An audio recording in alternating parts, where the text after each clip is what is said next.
G'day, Dr. Carl. Shirtloads of Science, Part 2 of Professor Heather Ford telling us about my favourite encyclopedia, Wikipedia.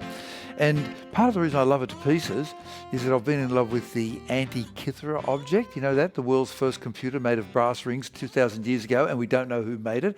And it can predict the tides. And I've been following it for a while. And I got through, because I'm a journalist, I got advance warning that there was something coming up about it, and it told me all the new discoveries about the Antikythera object, discovered 100 metres underwater off the island of Kythera on a Roman trade ship that had stolen a whole bunch of things from the Greeks, and they found it underwater around 1900. And I was thinking, gee, wow, this advance warning is really good, but because it was embargoed. And so I couldn't, break the embargo. So I thought, I'll get myself ready for the embargo, and I'll read up on it. And while I was reading it up, the minute of the embargo ticked over, and the page vanished and refreshed itself. And suddenly it was about 50 pages longer, and the authors of the paper had been ready the moment the embargo ended to put the new version of everything they had on Wikipedia. And you don't get that on a paper encyclopedia. That's wonderful. I mean, this is writing history, right? This is truly writing history as it happens. It is. And so that's what I like about Wikipedia, especially all of the references. But you do mention that they had sanitisation of history in Australia. And so, reading from your article, on the 16th of June 23, the Queensland government officially renamed Fraser Island K'gari. And then there was about a year-long edit war by the Wikipedians, you call them that. And then there was another one about Barmah National Park where the horses should be called wild or feral.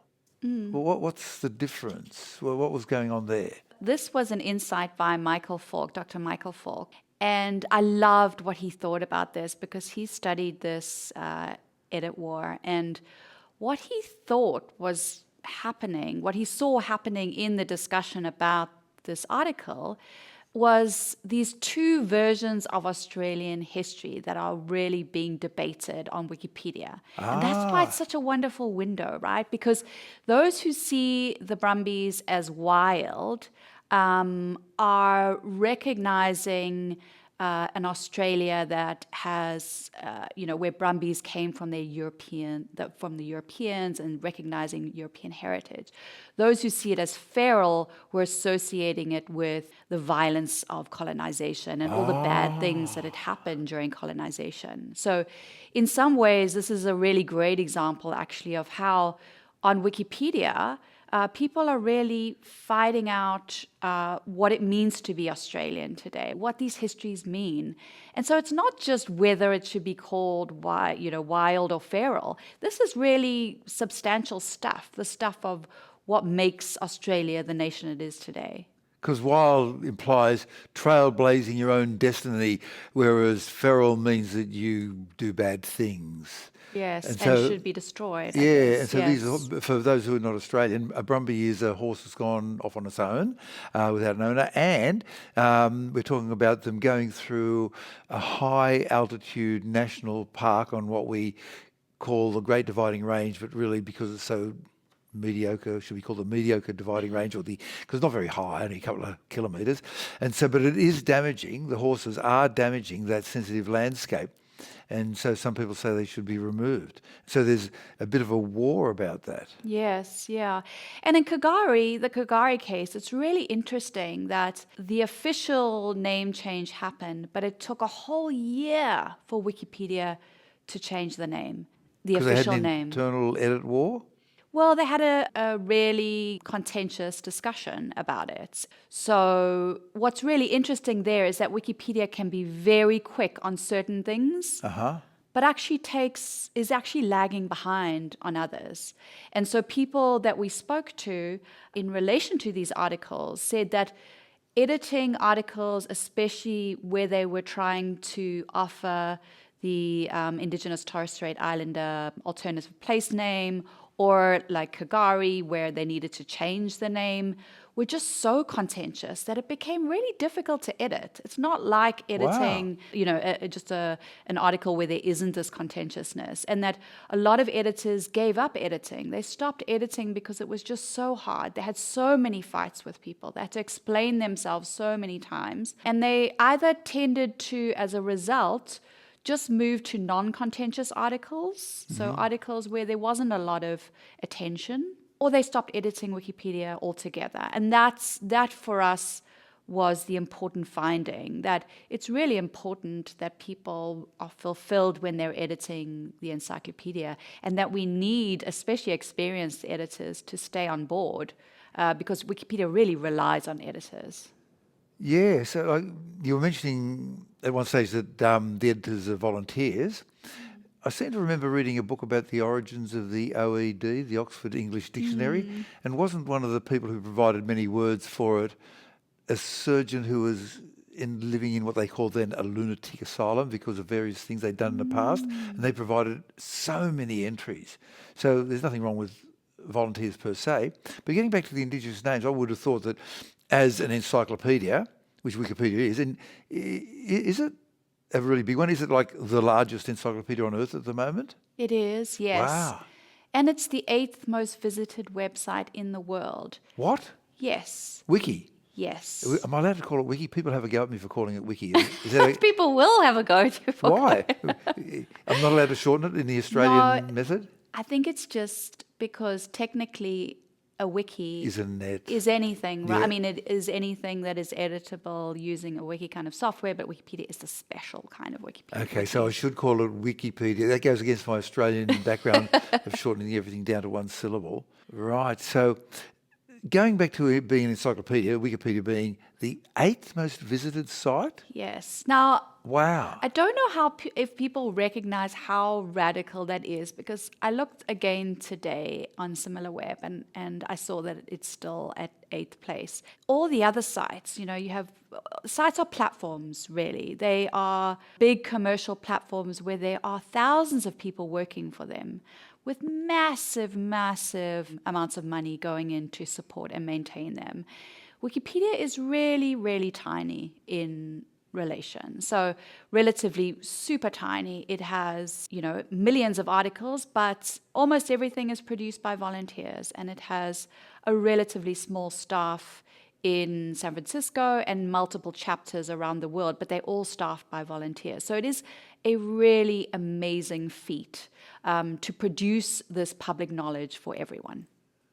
You've made me feel very guilty about the fact that the donation I give to Wikipedia every year is half a cup of coffee per week, $2 a week.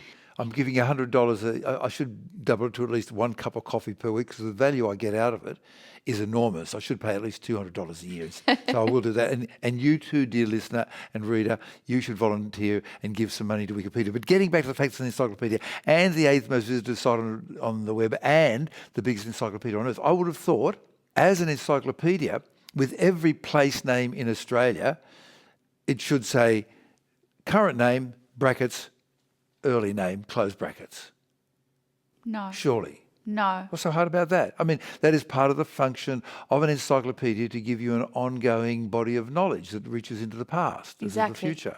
There are lots of reasons why this is the case, why Indigenous place names really struggle so much on the encyclopedia. There are some reasons that are really have to do with prejudice and bias. To my mind, if the name is officially changed by the Queensland government to Kagari, it does not make sense that it would take a whole year. But True. There are many other cases where Wikipedians are very conservative. This is across the board. Wikipedians are very conservative. It doesn't feel like that, but they actually only recognize reliable sources. So they have a policy on reliable sources, and every time you want to make a change, including a place name or changing the name of an article, you will have to rely on consensus in reliable sources. And that is where one of the biggest problems lie, because they are not always reliable sources in the way that Wikipedia defines them, i.e. scientific, peer-reviewed, published in reputable places, etc., in records that are tangible, etc., and the kind of sources that we rely on for most of the knowledge that we have about the world. Because for a lot of the knowledge that we have about the world, and particularly in Indigenous and Torres Strait Islander communities, a lot of that is oral tradition. It is not written.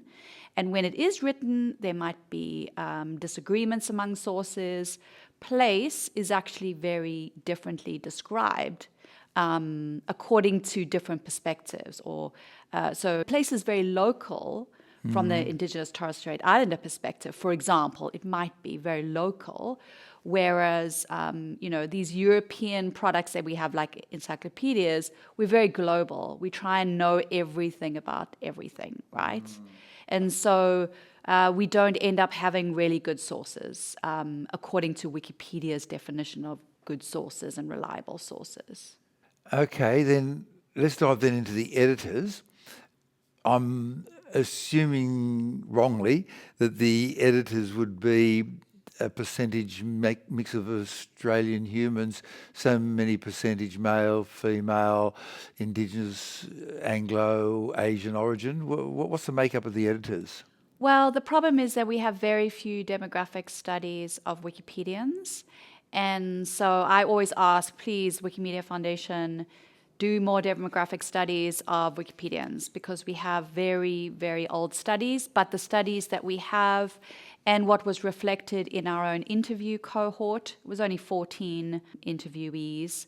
And we tried to get more women and non-binary individuals, but we only found one woman, one non-binary among 14. And that's very similar to all the studies that have been done. So usually white, male, North American, Western European, highly educated, very tech savvy. That makes up the vast majority. I can't remember whether it's 80 or 90% according to the last study that was done. Vast majority. It is one of the most unequal and non-diverse communities out there. If you think about Facebook, Twitter even probably, or X, maybe that's a bad example, other content creator communities, it is vastly, vastly less diverse. Wow. Okay, let's dive into another thing. So you got the editors, they go in there, they fix up things, they get rid of the fact that I was not kidnapped by gypsies.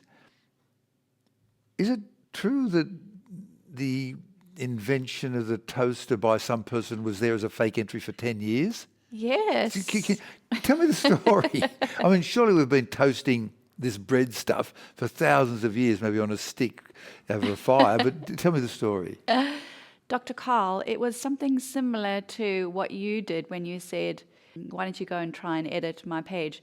So it happened in the UK where a guy was sitting in a lecture theatre and his professor said something like, don't trust Wikipedia because anyone can edit it, something like that.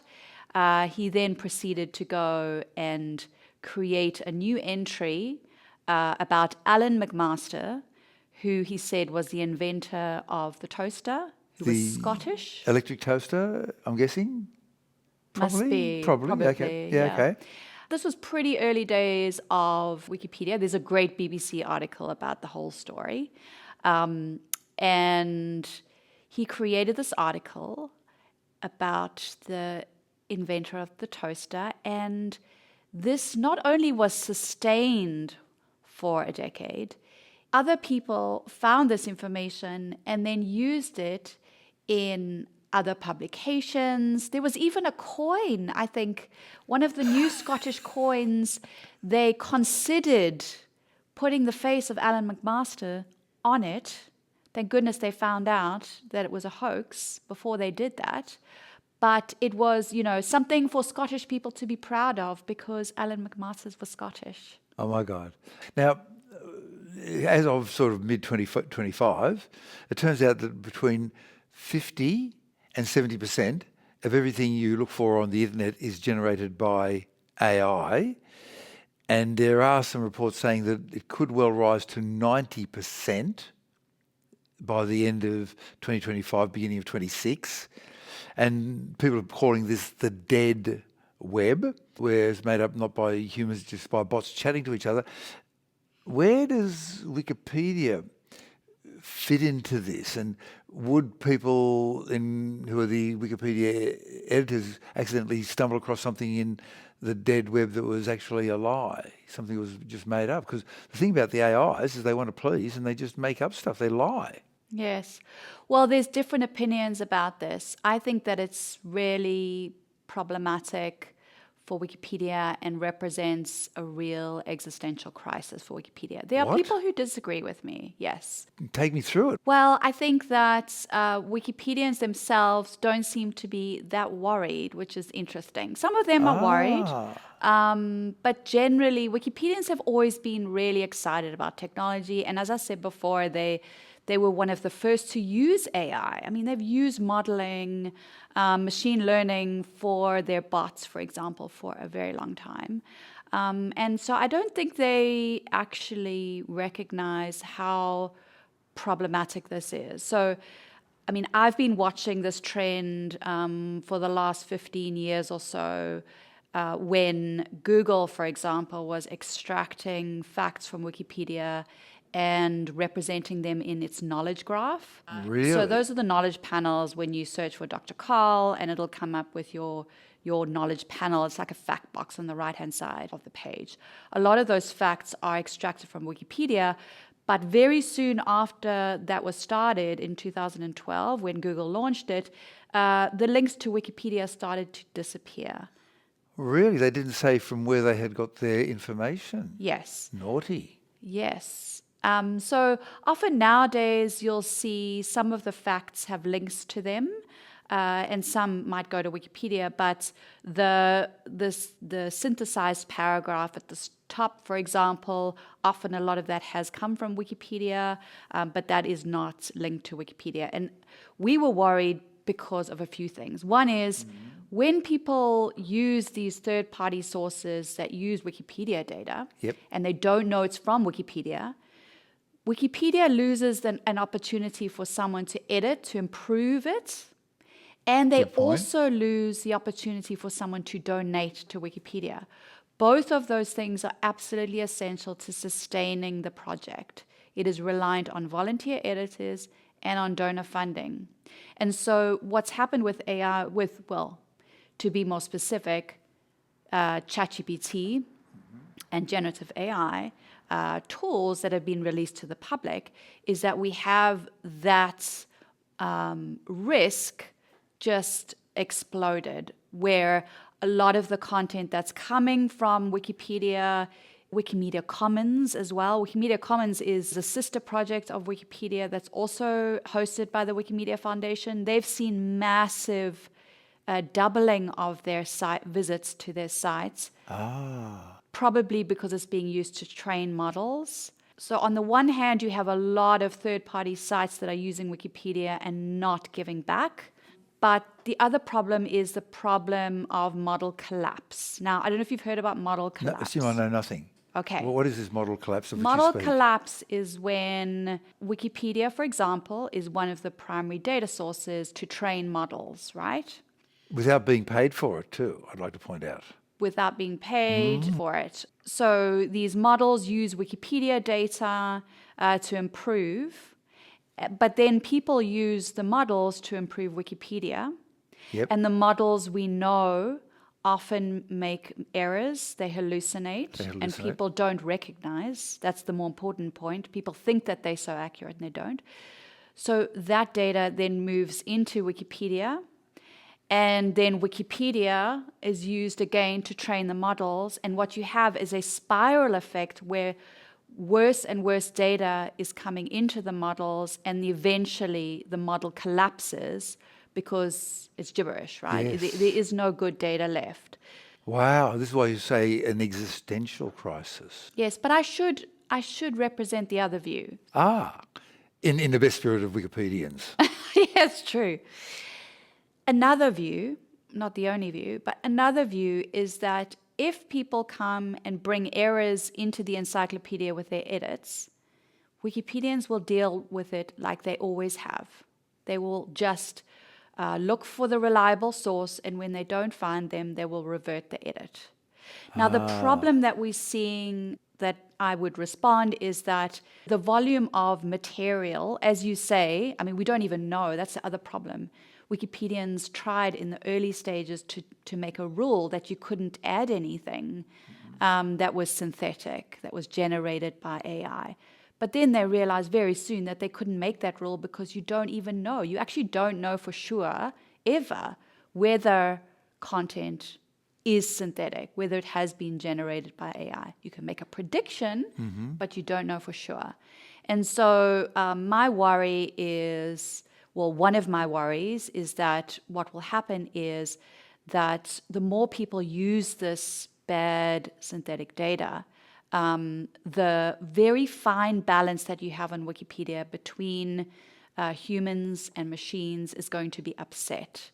Right. That editors will not be able to deal with the vast majority of content that is synthetically generated. They just won't be able to deal with that. And then the other big problem that I recognize, and my collaborators at UTS who are working on this project, is that large language models are only really good for English and other big languages.